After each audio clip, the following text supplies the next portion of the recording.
Welcome. I am marketing expert and business coach Melissa Kellogg-Lewick, and this is the Doing Business Like a Woman podcast, where we are exploring and teaching you how women are reinventing the way business is done and money is made to help you create greater impact and financial freedom, one business at a time. Well, hello, ladies. How are you? It's Melissa. I'm so glad you're here today. I am recording this podcast. I have a little bit of a sore throat that I'm fighting, so I'm hoping my voice holds out. And we've got a blizzard going on outside, and the kids are home from school. And so it's just one of those days. I hope your day is going really well. It's been an amazing day also. You know, it's the 50-50 of life. Just some fun updates. I just found out today that I have been chosen as a contestant for a competition, a speaker competition for the greatest North American speaker or something. I'm not portraying it very well. Sorry. But I have been chosen as one out of 10 people that will be, I applied to be chosen to be a part of the competition. So I've been chosen to be part of it. So it's very exciting. And so I'll be one of 10 women that will be competing here in Colorado. And then also, funny story, I was approached and have actually accepted an opportunity to be an influencer for the hair care products that I use. So I just thought that was so fun. I couldn't say no. Like, I love the hair care products, the shampoo and conditioner that I use, and it's specifically made for aging hair. But you'll hear more about that later. But I just think it's so fun. And let's see. So yes, what I want to talk to you about today. This is the fourth installment in our series during the month of February, all around love and marketing. And I know that this episode is not going to be released in February. However, I wanted to record it and release it still because it's so, so important and something I know that I have struggled with. I know many, many, many of you struggle with because I hear from you and I talk to you, and it's all around loving making offers and selling. So most of us don't love making offers and selling, right? We're like, ick, how could I ever love that? I don't like it. I even hear people say, I hate it. I hate selling. It feels salesy. I don't like making offers. I don't like feeling pushy, or I don't want to do it so much that my audience wants to leave me and hates me. It's going to delete me from their lives. So we have all those feelings. But on the other hand, we're like, well, if I don't go out and sell some stuff, this whole situation is a bit of a business is not going to work. Right? Like, if I want this business to survive and make money, that's the purpose. One of the results of having a business. It's, part of the definition of a business is an enterprise that makes money. Then I've got to make some sales and offers, or this is basically just what we call a jobby. It's a hobby and a job that isn't doing anything other than not making money. Right? So that's the rub, right? We don't like it, but we know we have to do it. And so I am going to offer you, as I have been all during February, an opportunity to think about it in a completely different way. So everything changed for me around sales and around making offers when I decided that I wanted to make more money, that I needed to get over it, and I needed to learn how to make offers and sell in a way that felt aligned for me, right? because that's the whole purpose. One of the whole purposes of breaking out on our own and starting our own business is that we want to be able to do things in our business and make money in a way that feels good to us, right? So I was like, I have got to figure out a way that sales isn't going to feel disgusting, because if that's going to be the case, I'm never going to be good at it, which makes total sense, right? So I want you to know it's completely possible. And I'm going to teach you how today. So you no longer have to choose to do icky things like sales and making icky offers when it comes to growing your business. So that is what I'm offering you today, right? Are you in? Yes. Okay. So what I learned, and after I made this decision, what I learned and what I put into practice has changed everything. And it all centers around and all begins from a different way of thinking about sales. And it's helped me to answer all the questions like, how often do I make an offer? Right? I hear these questions all the time. What's the ratio that I should have in my marketing between free value and making offers? Or what is the script I should use? What is the exact process, sales process I should use? And I mean, truthfully, my brain still wants all of these things. But when I connect back to what I'm going to teach you today, you just naturally and beautifully know all the answers, and it feels great. Okay. So how I like to think about sales and making offers has completely changed compared to like the early days of my business and the early years of my career. Early in my career, when I was just out of graduate school, I got my MBA in marketing at Hofstra University in New York. Whoop, whoop. And one of the first jobs that I had when I got out of school was working in the internet industry, like the internet boom, which was super fun. But part of it was doing internet software sales. And I worked for a company that was what we call an integrator, right? So they helped companies integrate the new internet technology into their old legacy computer systems, right? And so we had software and solutions that would basically be the bridge between these big old companies' computers and technology and the internet.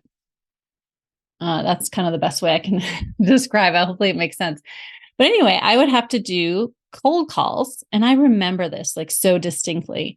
Like I can, even if I just put myself back in that office, I can like feel in my body, just like my stomach tensing up and just the heaviness, right? I used to have to make these cold calls to companies and ask them if they needed our help, right? And start creating connections. And it was awful and it was really hard and I didn't like it.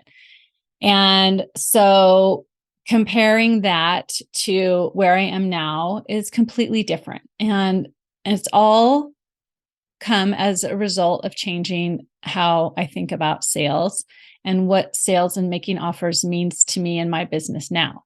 So first, I think we have to become rooted to the depths of our soul, which I feel like I am. I'm rooted to the depth of my soul. I know that I can help my best fit client. Like I'm very confident in that. Not to say I know everything, I can help everyone with everything. That's not what I'm saying. But for the client that I am best suited to serve and to help, I know without a shadow of a doubt that I can help her grow and market her business and make money on her terms so she can have a life, right?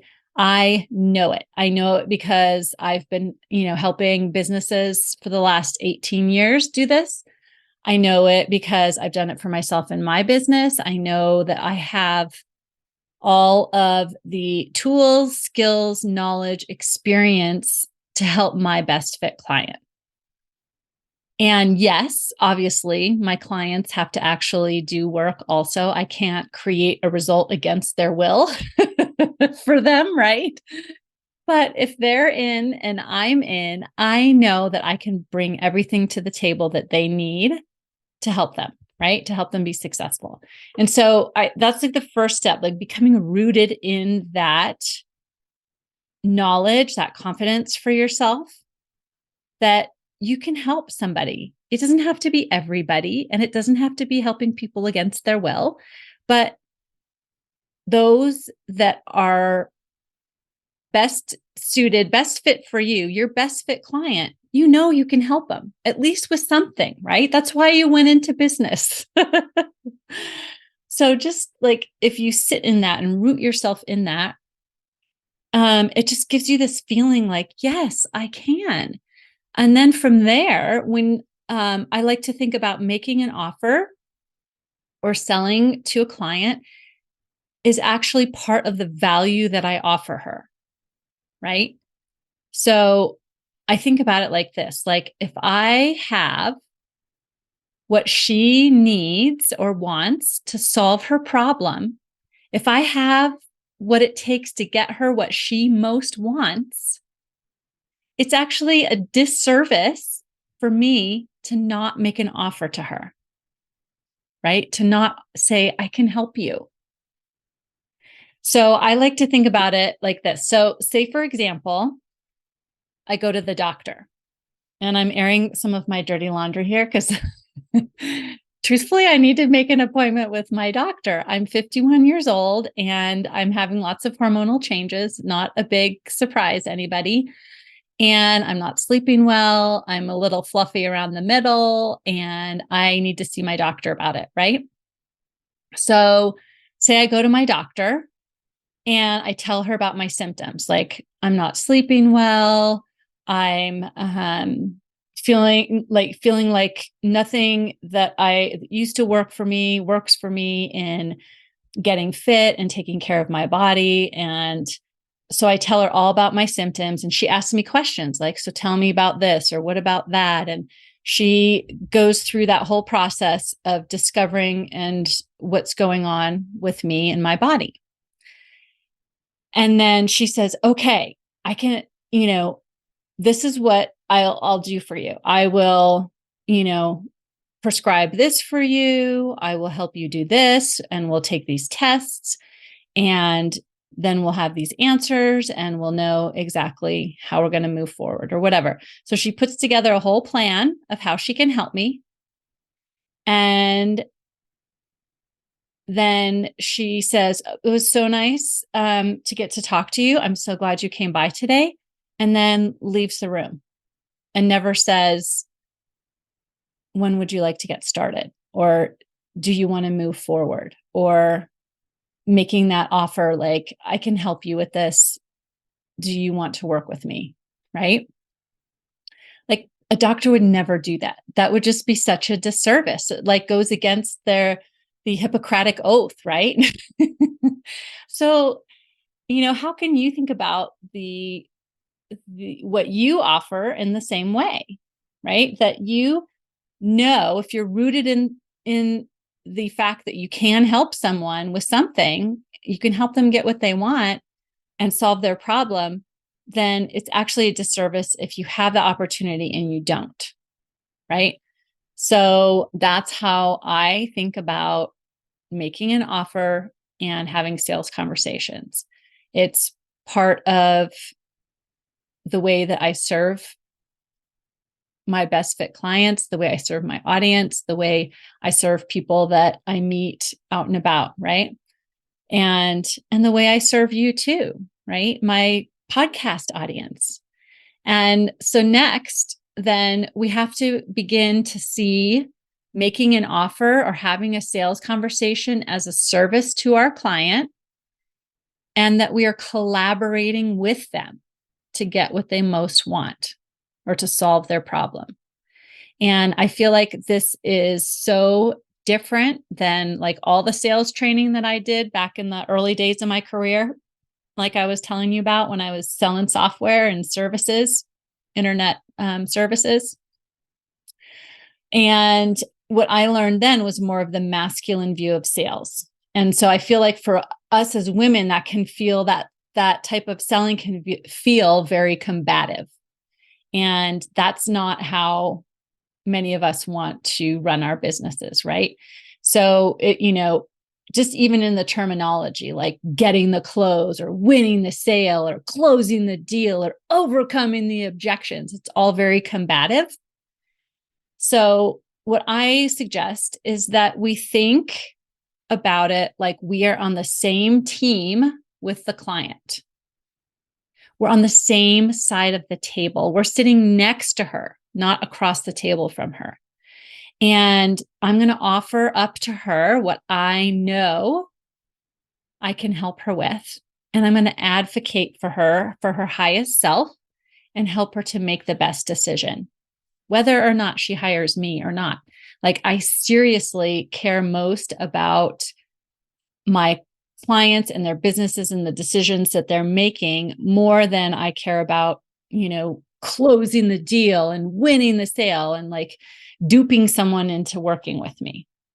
Right. And I feel like when I changed my way of thinking about sales with that spirit in mind, that more collaborative spirit, it's changed everything for me. Like, not needing to have a script or, my magic sales script or a magic sales process or a sentence that's going to dupe people into buying from me. And so even this notion of creating a highly emotional sales process, like I've seen this going around, and where people have started using, I feel like it's a lot of emotional manipulation to get people to buy.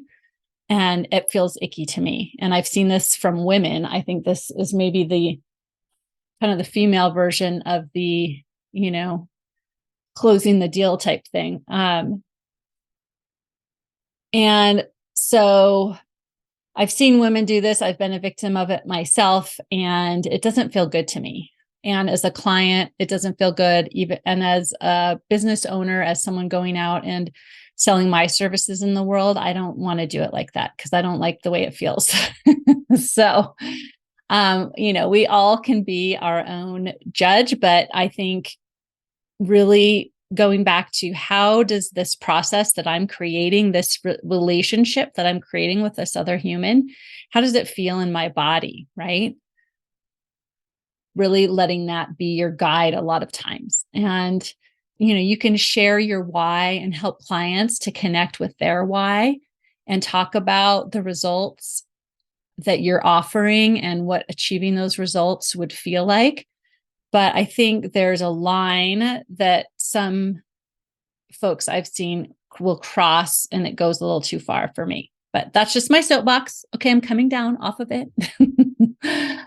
But with that spirit of collaboration, of really thinking of sales and making offers as a service, as a value to my clients, this is the sales process that I have. I like to go back to the doctor analogy. And I like to run my consultations kind of like a doctor would run a meeting with a patient. I love to ask questions and, tell me about what's going on, listen to the situation. Then I'll put together, bring out the important parts that I see and, get an idea of what the client really wants to achieve, what they most want. And I'll pull out what I'm seeing and then put that together as I'm using air quotes here, a diagnosis, like what I see, what's going on, what might be the issue or the issues, and then create a plan together of what best serves the client. And then ask them if that's how they want to move forward, if this is what they want, if they think this is going to work for them.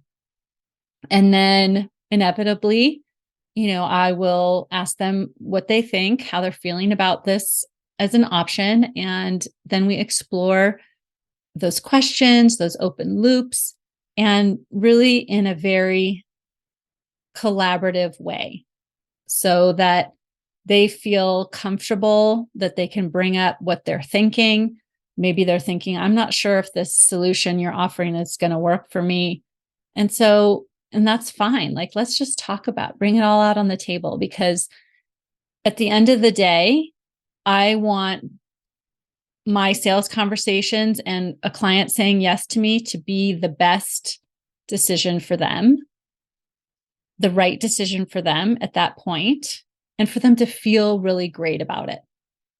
But if you've ever been in a sales situation where you didn't feel great about it at the end, you know that, the power of feeling like you've got duped or talked into something. It just feels awful. And I never want anyone that I work with or talk to or meet with to feel that way. So I never want to, again, run my sales conversations or sales calls in a way that is not completely in service of the client, of the person on the conversation with me, right? So thinking of making offers and having sales conversations as the way that you serve your best fit clients, how would you want to make offers or change the way that you make offers? Do you want to adjust your sales process or how you approach sales conversations?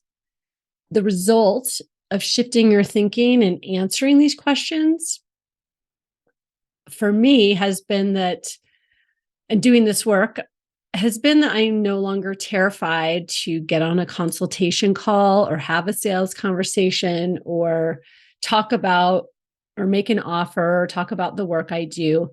I'm so excited I feel so much more excited. I mean, I don't feel excited all the time, I guess, but for the most part, I am excited to meet and hear from and serve another entrepreneur. I never have to feel like I duped anyone.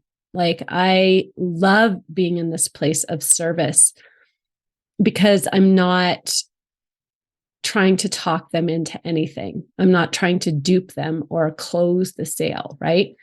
I feel like I always know what to say and I don't have to have a script. When I take the time and the intention to connect to my heart and my why, and I feel much less awkward in having these sales conversations or making offers. I don't find myself as much, like, it still happens, right? It's a well-worn pathway in my brain. But I feel awkward much less of the time. I have a much easier time talking and making offers. I feel so much less pressure on myself to have the script or say the right words, right? Like, we have this misconception that we can say the right words and someone will buy from us. But it has so much less to do with the words that we're saying and has so much more to do with us being aligned, being integrity, and that energy of service and love coming through, right? And you can always kind of feel that when you're the one being sold to. Have you ever experienced that you get like this suspicious kind of salesy vibe, and it automatically makes me want to just kind of pull back and question everything a little bit more because I kind of rebel against it, I guess. So because I'm feeling so much less pressure on myself, I'm connected with love and service for my clients, I have ended up attracting so much more business with a much smaller audience than in other sales type positions in corporate and so forth. And I am attracting clients that are in business that is such a great, much more is such a much better fit for me and the work that I do. And so this is work that I absolutely love doing with my clients. And I do this in much more depth in private coaching with them.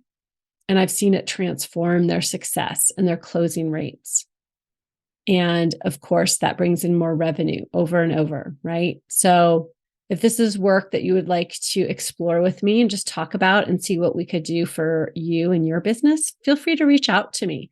I do have a couple openings for private coaching clients right now, and I'd love to see how I could help you if it sounds like something you're interested in. So you can always visit my website, melissamkellogg.com. And there's a link right there on the homepage to check my calendar and book a call, and we'll just chat, right? Okay. That's what I have for you today, my friends. So in the meantime, I hope you have a fabulous day, and I will see you next time. Bye. If you like this podcast, then you have got to sign up for my free on-demand video training, Grow Your Sales Doing What You Love, where I teach you in depth my simple process that you can implement right away to harness your mindset and your skills to grow your sales to whatever level you want. So go grab that now. The link is in the show notes, and I'll see you next time.